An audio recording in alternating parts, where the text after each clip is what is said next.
Ethiopia has done the impossible.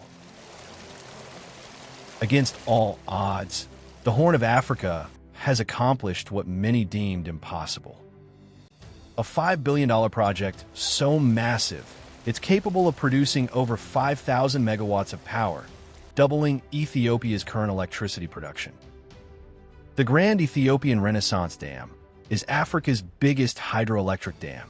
The mega project is Ethiopia's bold attempt at not only ensuring energy security in the country, but East Africa as a whole. This is the uplifting story of how Ethiopia is harnessing its rivers to light up the future and help brighten the continent. At the League of Nations, a grave disturbance. Today, Haile Selassie comes to plead for his lost empire. He wants them to make Mussolini give up Ethiopia. The Geneva crowds are for him, but the exiled emperor will need his imperturbable dignity before the day is over. It all started in 1964, when Emperor Haile Selassie's regime ruled Ethiopia, that the idea of building a dam to address Ethiopia's irrigation and electricity problems first came to be. Emperor Haile Selassie authorized the U.S. Bureau of Reclamation to conduct a scientific study to see if a possibility of building a hydroelectric dam in Ethiopia exists. The scientific study then identified 4 major dam sites in Ethiopia, including the Blue Nile River, as potential sites for the project.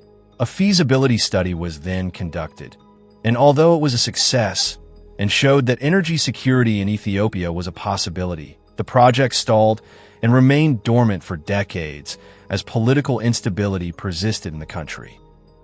The dispute between Ethiopia and downstream countries, particularly Egypt, over their rights of the Nile River intensified.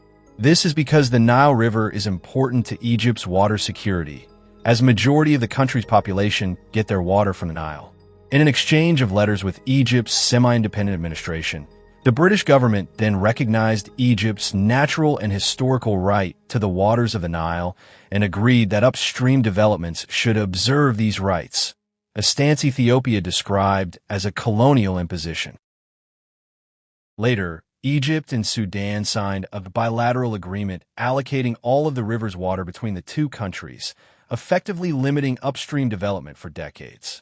Ethiopia, as an upstream nation, viewed these agreements as restricting its sovereign rights to develop water resources for domestic use. Political upheaval, wars, and underdevelopment delayed dam projects in the region for decades, with no hope in sight. The Horn of Africa is much safer now than it was in December. In spite of the conflict in Somalia and the tension in Eritrea, the Horn of Africa is doing very well economically.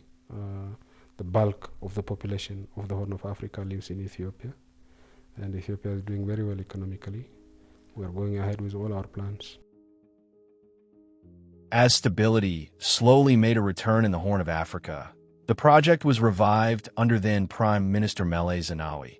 Site surveys and design plans were drafted and submitted, as increasing energy demand outstripped available supply, significantly limiting Ethiopia's economic growth potential. The project was now seen as a critical component in ensuring energy security in Ethiopia and East Africa as a whole.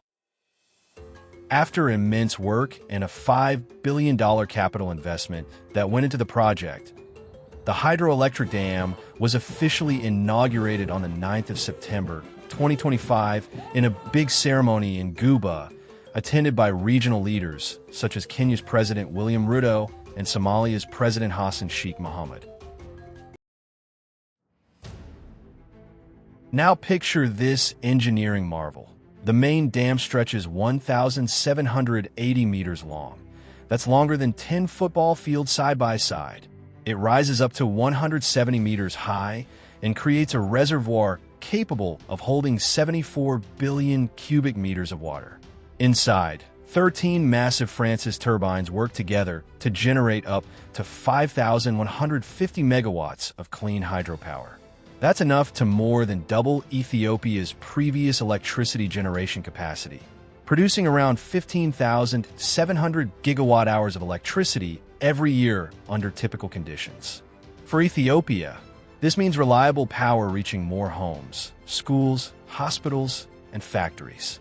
It's 100% renewable, helping combat climate change while creating thousands of jobs and boosting local economies. During construction, the project brought communities together with skills, training, and opportunities, helping uplift these communities in which the dam operates.